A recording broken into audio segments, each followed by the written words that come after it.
tous et bienvenue dans cette nouvelle vidéo. Tout d'abord, je m'excuse platement pour le manque de luminosité. Il est en fait 21h30, mais comme je vais avoir une semaine très chargée, j'ai décidé de profiter d'une soirée libre pour filmer ma vidéo du mercredi. Voilà, vous savez tout. J'ai un emploi du temps très touchy en ce moment, donc je profite un petit peu des moments de libre quand j'en ai. On se retrouve aujourd'hui pour parler film. Nous parlons d'un film qui est sorti sur une plateforme il y a quelques temps déjà, passé alors complètement à côté. Je ne l'avais même pas vu sortir. Pourtant, c'est un film d'un réalisateur que je connais. En général, quand c'est un nom que je vois passer, je me laisse tenter. Après, il est sorti uniquement sur les plateformes de streaming. Il est sorti sur la plateforme Prime Video, qui n'est pas une plateforme sur laquelle je suis très active. Donc, je suis passée complètement à côté. Et voilà, j'étais dans une soirée très fatiguée après le travail, chercher un petit film pas du tout prise de tête, un film d'action un peu brut de décoffrage si vous voulez. Et je suis tombée sur ce film et je me suis laissée tenter. On va donc parler aujourd'hui de Infinite, un film qui est sorti sur Prime Video en octobre dernier.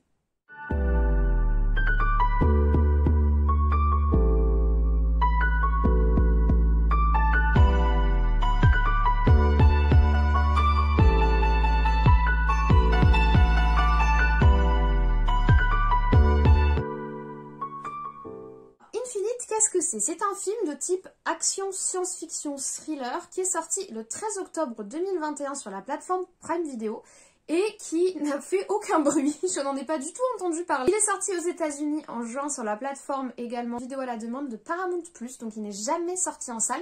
Il faut savoir qu'il était initialement prévu pour sortir en salle d'abord en juillet, puis en septembre, et puis après ces deux dates de décalage, finalement l'idée a complètement été abandonnée, il est directement sorti en ligne. Ce qui m'aurait inquiété si je l'avais su avant de lancer le visionnage, clairement. Un film qui est sorti directement sur les plateformes en ligne et qui a fait aucun bruit. Pourtant, c'est un film de Antoine Fuqua, qui est un réalisateur de films d'action qu'il réalise depuis un moment déjà. Alors il s'était fait connaître avec le film Training Days, il a aussi fait Les Larmes du Soleil, il a aussi fait le film Le Roi Arthur qui est sorti en 2004. Plus récemment, il a également travaillé sur La Rage au ventre que j'avais beaucoup aimé, The Equalizer par contre qui m'avait pas particulièrement plu, et La Chute de la Maison Blanche que j'ai plutôt apprécié au niveau film d'action, même s'il paye pas de mine comme ça, j'avais passé un très bon moment. Donc c'est un réalisateur en général, quand je le vois passer, je sais que sur du production film d'action, globalement je suis pas déçue. Ce sont pas de grands films, mais c'est des films, on va dire, plaisants, de satisfaction, pour passer une petite soirée de cocooning à la maison. C'est toujours, voilà, La Chute de la Maison Blanche, ou ce genre de film, c'est des films qui sont agréables, pas prise de tête, tu te poses, tu regardes, t'apprécies ton moment. Voilà, donc ça c'est ce à quoi j'étais habituée avec lui, et c'est vrai que quand j'ai vu qu'il avait fait un film sorti en 2021 que je n'avais pas vu, bah, je me suis dit que j'allais le lancer, l'affiche était plutôt attrayante, et puis voilà, j'ai étonnée de pas du tout en avoir entendu parler. Alors le film dure 1h46 et c'est l'adaptation d'un roman qui s'intitule The Reincarnationist, c'est un mot très compliqué à prononcer, The Reincarnationist Paper, bon, voilà le livre, et en gros le film adapte assez librement l'histoire originale du livre. C'est un livre de Eric Maecranks qui a eu son petit succès, on va dire, et qui était recommandé comme un livre de science-fiction assez intéressant qui traite donc de la réincarnation et une espèce de groupe de super-héros qui agit dans l'ombre et dont le pouvoir est basé sur la fameuse notion de réincarnation des âmes. C'est un petit peu l'histoire qu'on va retrouver dans ce film Infinite, puisque le principe, nous sommes dans un monde où en gros quelques centaines d'individus sur la planète se réincarnent et se souviennent de leurs incarnations précédentes lorsqu'ils atteignent une certaine maturité, donc autour de l'adolescence. Les souvenirs de leurs incarnations précédentes leur viennent et grâce à ces souvenirs qu'ils n'oublient pas d'une incarnation à l'autre, ça leur permet de garder en mémoire des techniques, des connaissances sur l'histoire, des connaissances sur la science, etc. qui fait d'eux un espèce de groupe, on va dire, d'élite. Et malheureusement, ce groupe de personnes qui ont ce pouvoir de réincarnation est divisé en deux entités. Un groupe qu'on appelle les croyants qui pensent que le fait de se souvenir de leurs incarnations précédentes est une sorte de pouvoir qu'ils devraient utiliser pour aider la société, aider l'humanité. Et le groupe des nihilistes qui sont les méchants. C'est tout. Ils sont méchants. Ils sont méchants. Voilà. Ils sont méchants. C'est tout. En tout cas, dans le film, ils sont juste méchants. Ils savent pas à quoi servent leur pouvoir et ça les énerve et ils sont pas contents.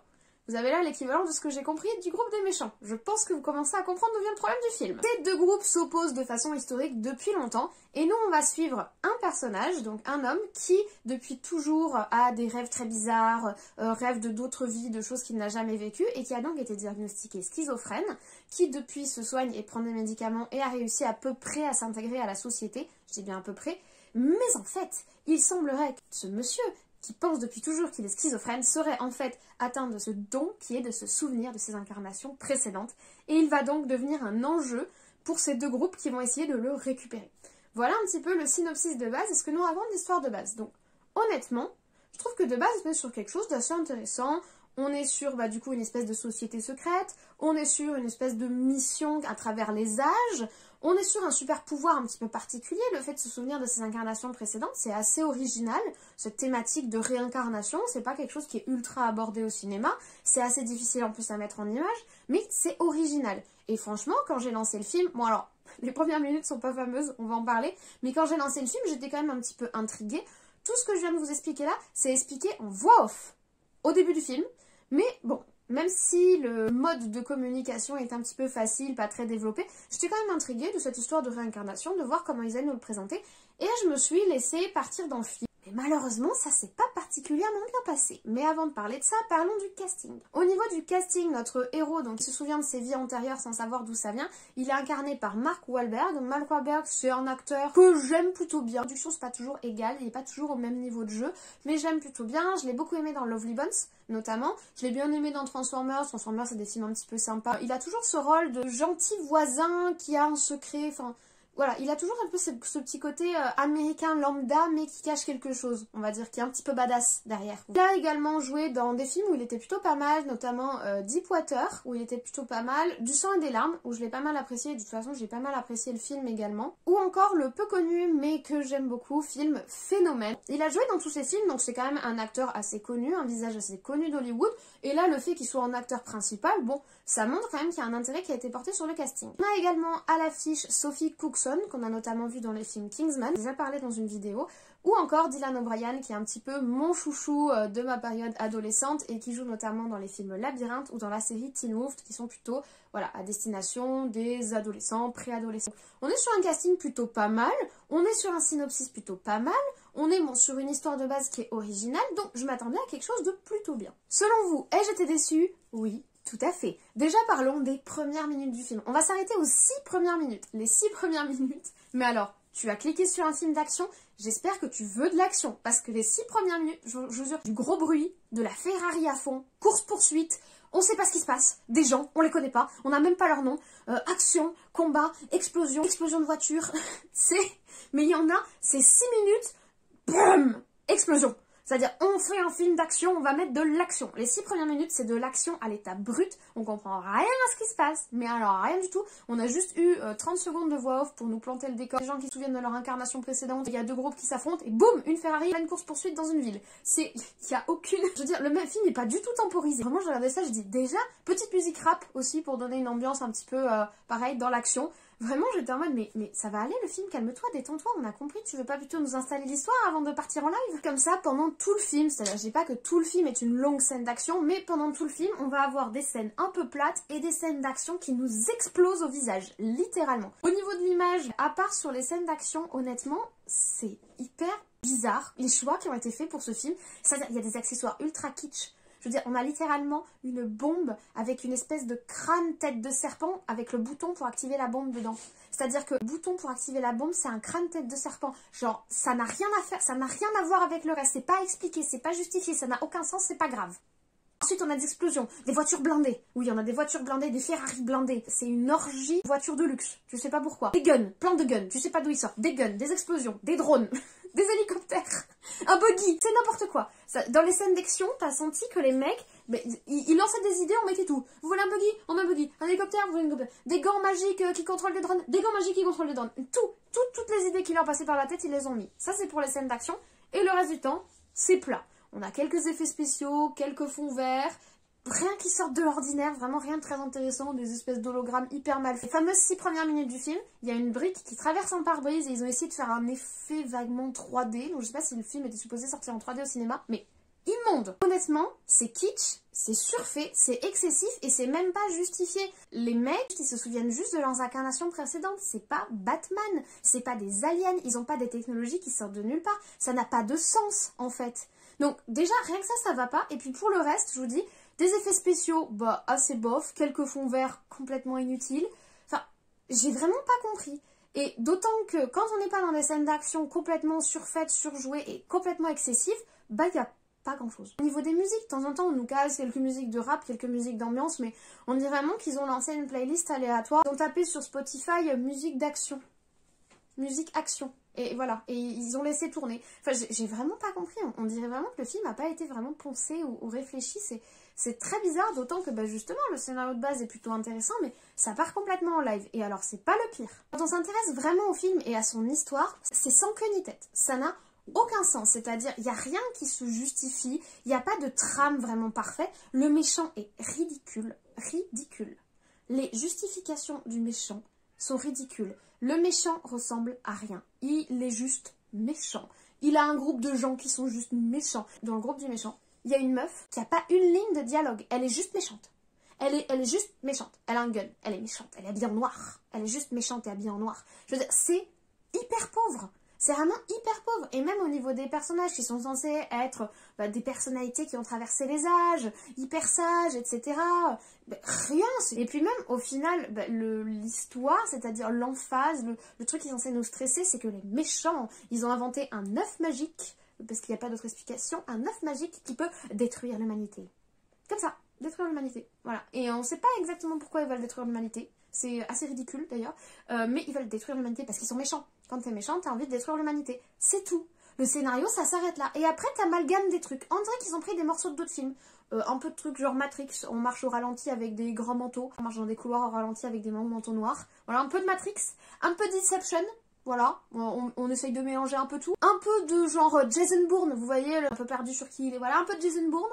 On va rajouter... Vous avez vu le film The Old Guard, l'ancienne garde? Je crois que c'est sur Netflix. Voilà, un peu de ça aussi. Et on met tout ça dans un gros bocal, on secoue, on secoue, on secoue. Et ça fait ce truc-là, mais que des morceaux, on dirait une sorte de puzzle pas fini. On dirait qu'on a mis ensemble des pièces qui se collent pas en fait. Je veux dire, il n'y a rien qui fait sens. Vraiment, il n'y a rien qui fait sens. Et même les vagues explications qu'ils essaient de nous apporter sur comment la mémoire revient pas, c'est ridicule. C'est ridicule et puis en plus, t'accroches à rien, c'est plat, c'est d'une platitude totale. Pour être totalement honnête avec vous, je me suis endormie pendant le combat final. Alors oui, j'étais fatiguée à cause du travail, comme je vous l'ai dit, et je voulais regarder un film chill, mais je m'endors vraiment très rarement devant un film. C'est extrêmement rare que je m'endorme devant un film.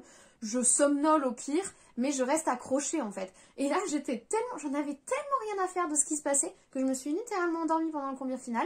J'ai dû rembobiner pour remettre ce que j'ai raté, c'est-à-dire la fin du combat final. Qui s'endort pendant le combat final? C'est censé être l'apothéose finale, la fin, l'explosion de fin, et non. Alors oui, le film est spectaculaire, mais spectaculaire, ridicule. Il y a des scènes qui n'ont absolument aucun sens, je veux dire. Il y a des scènes qui, même jouées par Captain America, surhomme, qui a été transformé par la science, etc., machin, qualifié de super-héros, serait déjà ridicule, mais alors joué par des gens qui sont censés être des êtres humains lambda, qui ont juste une grosse mémoire, ça n'a aucun sens. Donc c'est spectaculaire, mais c'est plat, c'est ultra plat.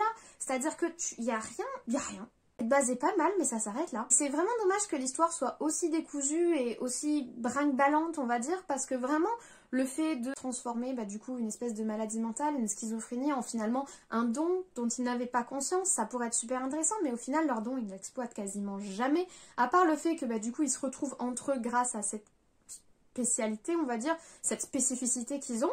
Ils n'exploitent jamais leur don, il ne sert à rien. Je comprends même pas pourquoi il y a un conflit entre les deux groupes, puisque ils font juste rien.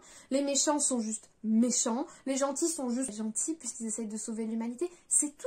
Et c'est dommage. Et au final, je comprends pourquoi le film n'est pas sorti en salle, parce qu'ils savaient très bien que le film allait pas avoir du succès. Mais il y a quand même de l'effet spéciaux, il y a quand même un casting assez important. Le film a dû coûter assez cher. J'ai cherché un petit peu, j'ai pas trouvé quel était le budget du film, mais il a pas dû être donné. Et pour ça, je comprends pourquoi le film il n'a pas fait du bruit. Je comprends totalement pourquoi le film n'a pas fait de bruit. Donc, petit bilan personnel, petit avis personnel, je ne vous recommande absolument pas ce film, sauf vraiment, si vous avez 1h46 de votre temps à perdre, et honnêtement, si vous avez 1h46 de votre temps à perdre, il y a des choses bien plus intéressantes à regarder. J'aurais pas dû cliquer dessus, j'aurais dû sentir qu'il y avait une arnaque. J'ai pas eu le feeling, je devais être trop fatiguée pour sentir mon radar à arnaque n'était pas activé ce soir-là. C'est bien dommage, mais au moins je peux vous faire un retour sur ce film et vous dire que vaut mieux l'éviter. Voilà, c'était mon avis sur le film Infinite, qui est donc un échec total et qui sera heureusement rapidement oublié, en tout cas par moi. Vraiment dommage parce qu'on avait un casting plutôt pas mal, un réal plutôt pas mal, une histoire de base, un roman qui a l'air assez intéressant. Vu qu'apparemment le film est librement inspiré du roman, peut-être que le roman est plus intéressant, plus développé et qu'il insiste plus sur la spécificité des personnages que le film, qui est juste une sorte de suite de scènes qui n'ont pas de sens entre elles, certains investissements mais qui partent complètement dans tous les sens. C'est bien dommage, mais en tout cas je peux dès à présent vous faire économiser du temps de vie pour pouvoir regarder autre chose. Et je vous remercie vraiment d'avoir écouté cette critique, je vous remercie pour votre soutien, je vous remercie d'être là, je vous remercie pour nos échanges en commentaire qui me font toujours plaisir, pour vos abonnements qui sont de plus en plus nombreux, vraiment ça me touche énormément et ça me fait extrêmement plaisir et ça me motive pour tourner même à 21h30 le dimanche soir, c'est pas grave, ça me fait plaisir. J'espère que ça va rester comme ça et que ce sera toujours un plaisir de vous tourner ces vidéos, en tout cas pour le moment c'est le cas. J'en conclus en vous souhaitant une très bonne journée ou une très bonne soirée, pour moi en tout cas c'est le cas, une très bonne semaine également, de très bons visionnages comme toujours, et nous on se dit à très très vite.